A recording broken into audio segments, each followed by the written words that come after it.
Today I have some new toys. Atticus's new toys. Or wait, no, I don't like that. New toys for Atticus. Please don't take this out of context. So, I have a large box or a smaller envelope. This is something that I ordered quite a while ago that helped improve the quality of the videos. More lights, yay! So just for quick reference, this is old light off, new light on, so just a tad bit brighter. All right, so that's with all the lights on. All right, so now we have our new package. This is something that I've personally never messed with before. So we have this, which is, from my understanding, a cold shoe or something, I don't know. And then that is going to screw into this. Nope. Well, yeah, that's fine. We have a very special, oh, it actually came with batteries. How cool. Wireless mic, so that it doesn't sound like I'm yelling 24/7. I plan to completely hide this in the future, but I came up with this little scheme here. Let's check out how this is actually gonna sound. To be honest, don't know that I'm 100% satisfied with the quality of the mic. So we may return it because this guy is like the bee's knees, man. He's really good. I really like it. But we're at least gonna try this and see how good it works. I'll probably put an editor's note right here while I'm editing, but definitely let me know if you guys like the quality or dislike the quality of the audio.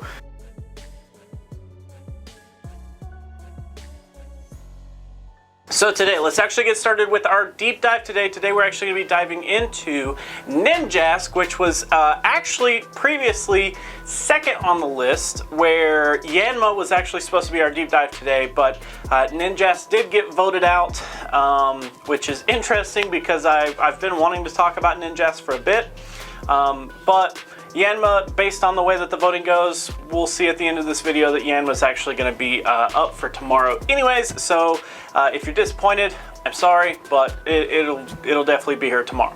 So anyways, Ninjask is a bug and flying type Pokemon maxing out at 1942, which is always good to see. That ends up meaning that we're right around a good CP for the Great League here in PvP. Now, with a 0 on attack, 12 defense, and 15 stamina at level 29, you can actually hit 1499, which is great because that lets you have a great stat product actually under 1500. And of course, according to my spreadsheets and all the numbers that I have, 131st in bulk and 93rd in stat product, which is, unfortunately, that's kind of low. There's roughly 200 participants in the cup, so that's, you know, middle of the road, sort of, kinda. And of course, all of that does come from our base stats here. A 199 on attack, 112 defense, and 156 stamina. Now, of course, we do know that even though some of these numbers may not be the highest numbers that we've seen, our moves can definitely help us bring it back. So out of the moves that we do have a few stab candidates which look actually really good. Like Fury Cutter to start off with, 4 energy per turn is insanely high. We do only get 2 damage per turn, but after stab it does get bumped up to 2.4, so that's decent. Metal Claw here is just, I mean, it's not really like that much better. It's 1 whole energy less per turn. For after stab, it's going to be 0.1 damage per turn better. So Fury Cutter definitely makes a lot more sense, and plus Steel in this cup would be hitting neutral to a lot of things, while at least our bug type here would at least hit super effective damage up against most of the grass and some other random Pokemon sprinkled here and there.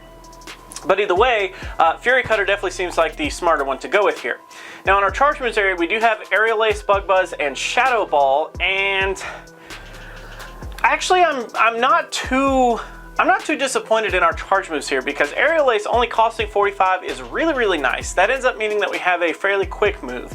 Shadow Ball is extremely painful at 100 damage. That's actually really good, and it only costs 10 more energy than Aerial Ace to fire, so while it's a little bit slower, it's not quite as slow as Bug Buzz here, which does come in as our slowest move, but 60 energy for 90 damage is not too shabby. So when I got to looking at these moves, I was like, I don't know which one that we should really go with here because Bug Buzz is kind of enticing, but you know, like Aerial Ace definitely seems like the smartest one to go with there. So then it kind of came down to whether I wanted Bug Buzz or Shadow Ball. And honestly, like Bug Buzz is just kind of like a win more option to some Pokemon, while Shadow Ball is kind of like neutral to a lot more things, which I think is very helpful in this cup. But anyways, so Aerial Ace for 45 energy, we get 55 damage and a 1.22 damage per energy ratio. After stab, it does get bumped up to 66 for the 1.47. Bug Buzz here for 60 energy, we get 90 damage and a 1.5. After stab, it does get bumped up to 108 for a 1.8 on the damage per energy ratio. And Shadow Ball clocking in at 55 energy for 100 damage and a 1.82. So ultimately, I decided to go with Fury Cutter, Aerial Ace, and Shadow Ball for the rest of the video because it seemed to perform the best up against the actual meta. So to actually demonstrate this moveset just a little bit, we're actually going to look at some shielding situations up against the entire cup here, and we're actually going to start with our 0 versus 0, which is a 45.5%. That's not too bad. It's not quite to that 50% like I like to see, but at least we're, you know, getting close. Now in the 2 versus 0 here, we actually have both shields this time. We actually do an 89.6% up against the entire cup here. And if I have complete shield advantage, of course, in this scenario, I'm looking for the Pokemon that still end up beating me. And to no one's surprise, the Rock Boys are going to put in a lot of work here. But also, some of the normal types actually do really good here for some reason. I mean, Shadow Ball, yeah, is going to be kind of a wonky move up against the normal types, but I mean, we still, I would think, would do fairly decent up against them, but there are quite a few that end up showing up here, so the normal typing is kind of awkward, which we'll look at here in a second. Next, we go into our 0 versus 2, which is where this time my opponent actually has both shields. We actually end up winning 0.7. Yeah, unfortunately, that's not a 7%, that's a 0.7. The only Pokemon that we actually end up beating here is Cacturne, which is pretty depressing.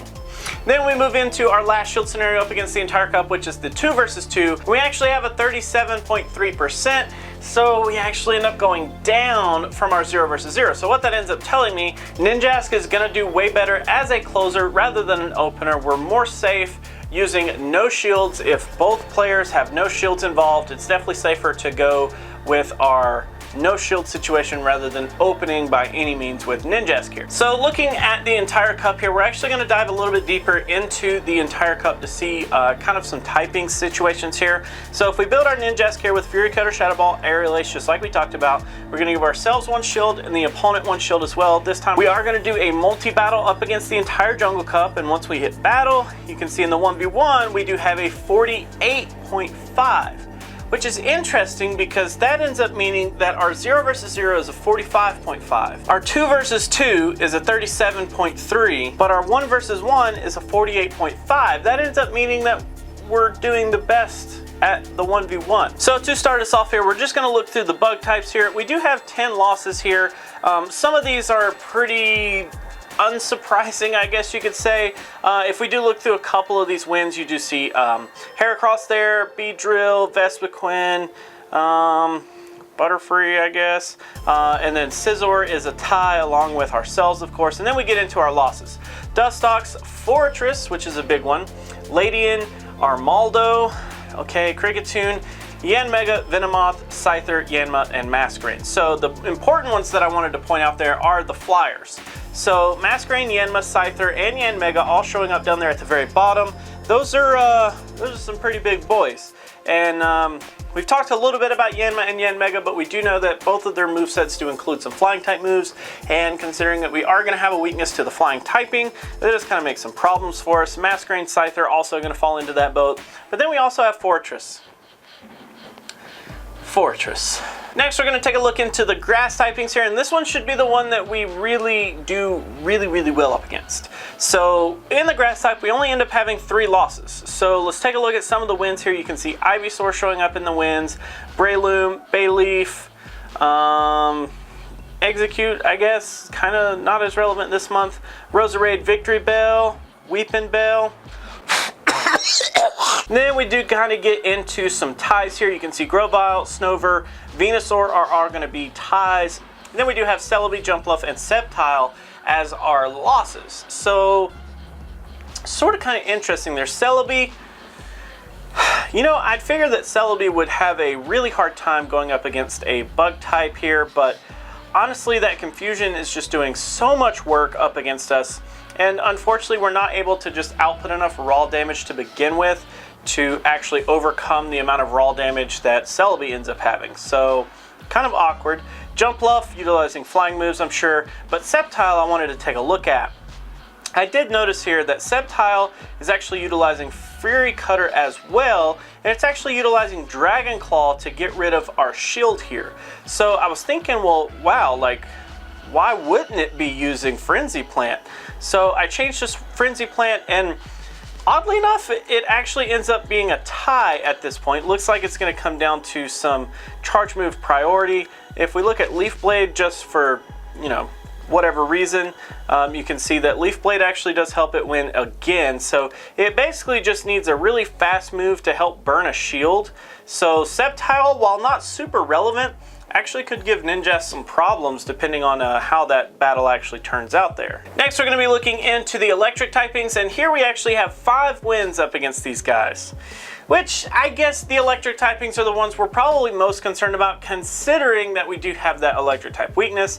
But Flaffy, Ampharos, Manectric, Luxio, and Magnezone. Magnezone actually, yeah, is going to be a win for us. But as you can see, Luxray, Raikou, Lantern, plus blah, blah, blah, blah, blah. The Rock Boys, pretty big issue there. And then Magneton also showing up as a loss, whereas we win against Magnezone. And then Raichu also showing up as a loss as well.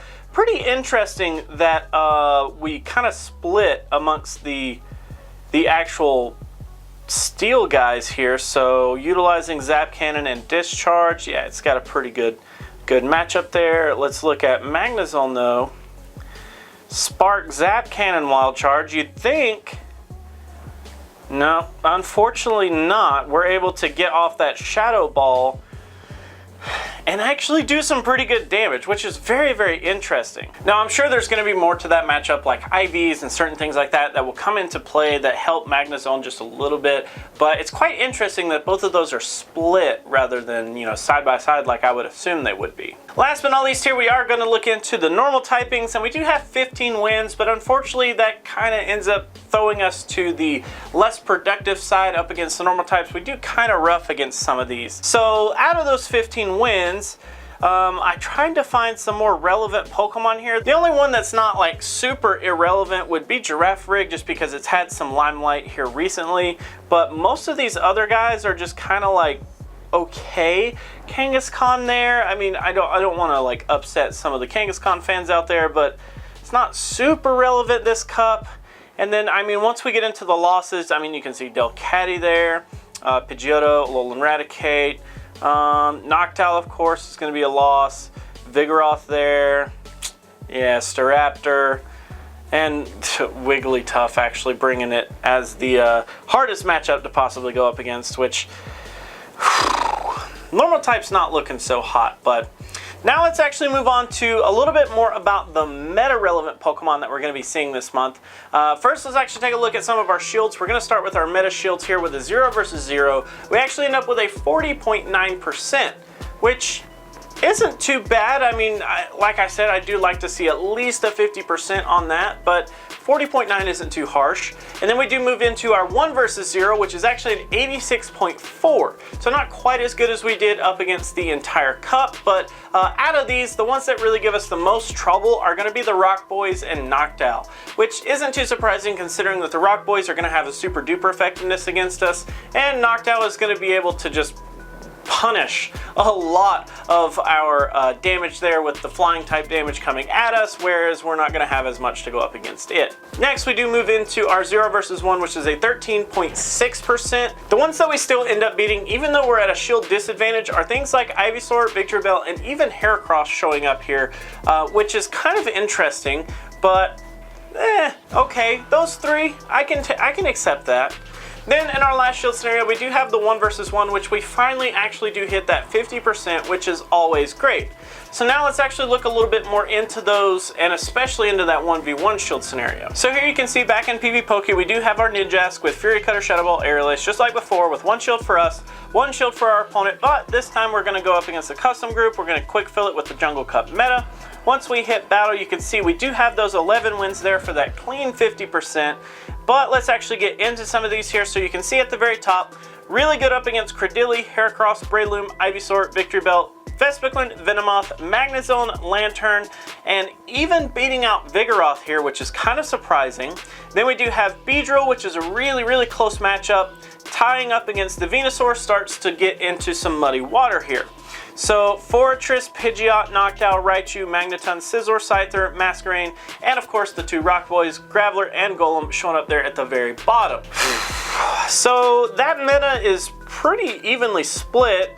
Venusaur's kind of surprising considering that we tie up against it. Its insane amount of bulk plus having Frenzy Plant was quite surprising that we would tie, but I mean, I'll take what I can get there. Beating Vigoroth is actually pretty interesting.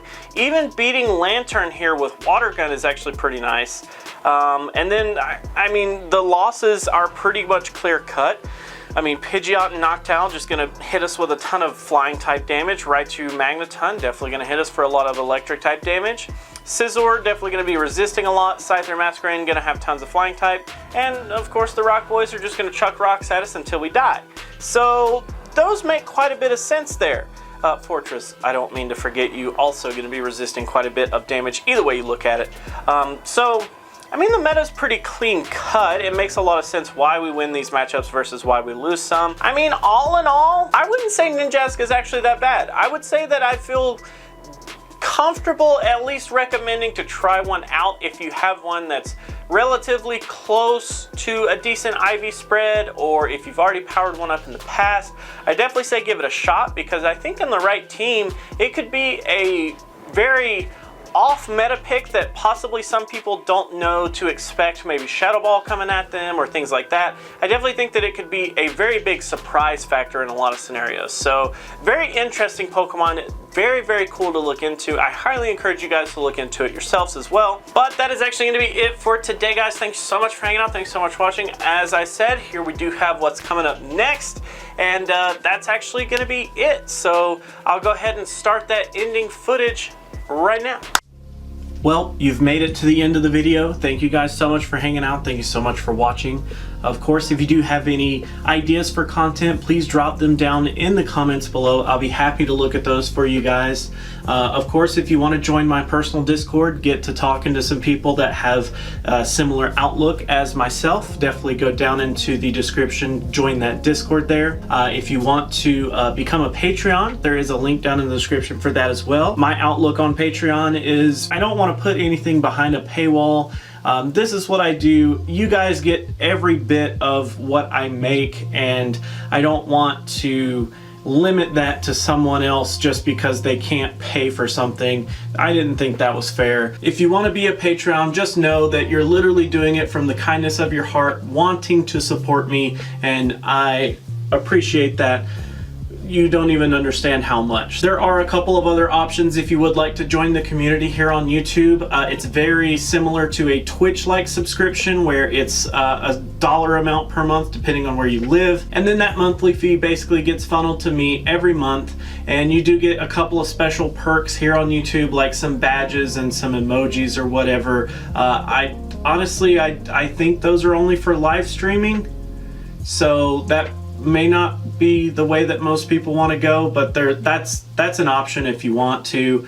Other than that, if you'd like to follow me on Twitter, that link is actually going to be down in the description as well. And until our next video, guys, that should be it. Thank you so much for watching and hanging out. And until our next video, I will catch you then.